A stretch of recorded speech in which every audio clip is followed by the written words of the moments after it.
Em 1982, eu era redator-chefe da revista Veja e fui incumbido de acompanhar a série de pesquisas que nós faríamos com o Instituto Gallup.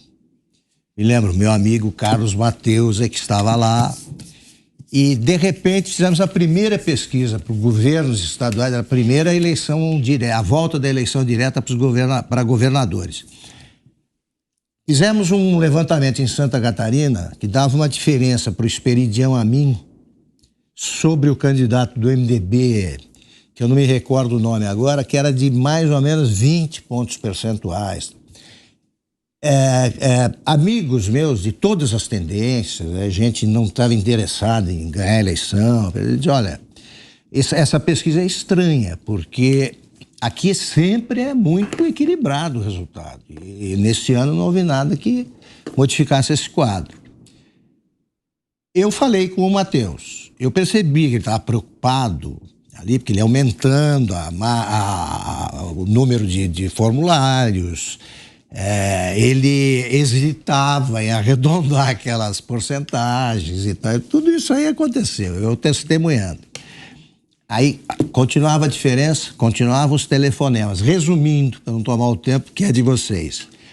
Quando sai o resultado, a diferença foi deveria ser, se fossem verdadeiros os 20%, 20 pontos, tal, daria uma diferença gigantesca. O Esperidião Amin ganhou por 1.000 votos. Pouco mais, pouco menos. E o senador, o Jorge Bornhausen, que também tinha uma diferença semelhante à do governador, do candidato a governador, ganhou por menos. Eu brincava com eles dizendo, olha, vocês me devem, se é verdade que votam no favorito, vocês me devem o cargo aí. Mas a redação da Veja, os meus chefes da Veja queriam me matar, né? Porque eu estava coordenando aquilo, como é que eu vou aparecer com aquele resultado? O Mateus fez uma investigação e disse o seguinte, que 2 pesquisadores da região de Joinville, que era um reduto oposicionista, foram subornados e deu esse desvio.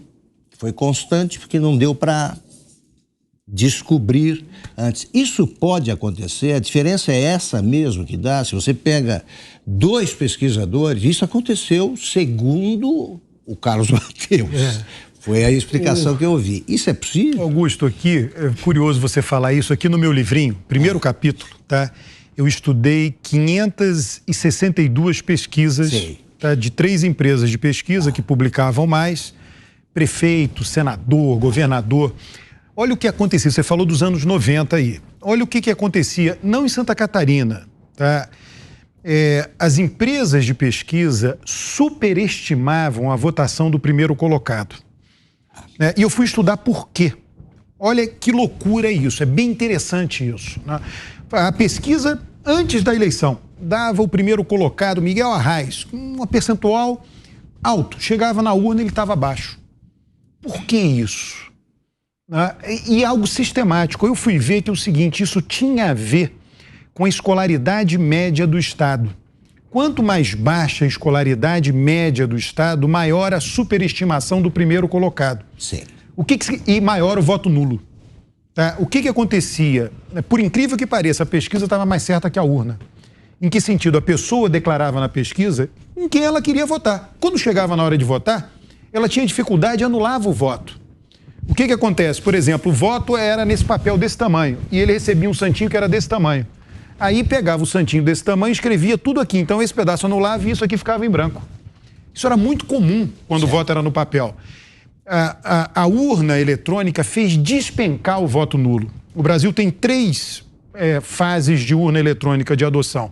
Primeiro era só no papel, depois teve a eleição que uma parte era no papel, uma parte era... E a cédula única foi a grande mudança nos anos 50, né? Não, mas quando a gente... Era uma fraude rolando feia. Mas quando a gente mudou do voto escrito para a urna, isso foi mudado em 2 eleições, tá? Porque você teve uma eleição que era 100% no papel, uma eleição que era uma parte no papel, uma parte na urna eletrônica, e uma eleição que era 100% na urna eletrônica.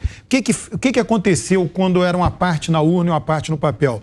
A parte no papel, o voto nulo era estúpido, e na urna, mínimo. Por Porque todo mundo sabe o númerozinho, leva a colinha e não anula o voto. Ninguém quer voto no papel, né? Ninguém quer. Não, mas aí o que acontece? As empresas de pesquisa erravam porque o eleitor errava na hora de votar. Você entende? Ele errava na hora de votar. Mas nesse caso específico, foram 2 pesquisadores, em tese, foram subornados. Dá essa diferença? Hoje é difícil acontecer isso, é porque o Alberto pontuou bem. Hoje, não, mas eu pergunto tablet... pelo número de questionários. É possível, assim, você tem... Digamos que... Teoricamente não, porque você tem muitos pesquisadores. Santa Catarina é um estado complicado, tem uma logística complicada, as viagens são longas. Não dá para 2 pessoas fazerem tantas entrevistas assim, tá?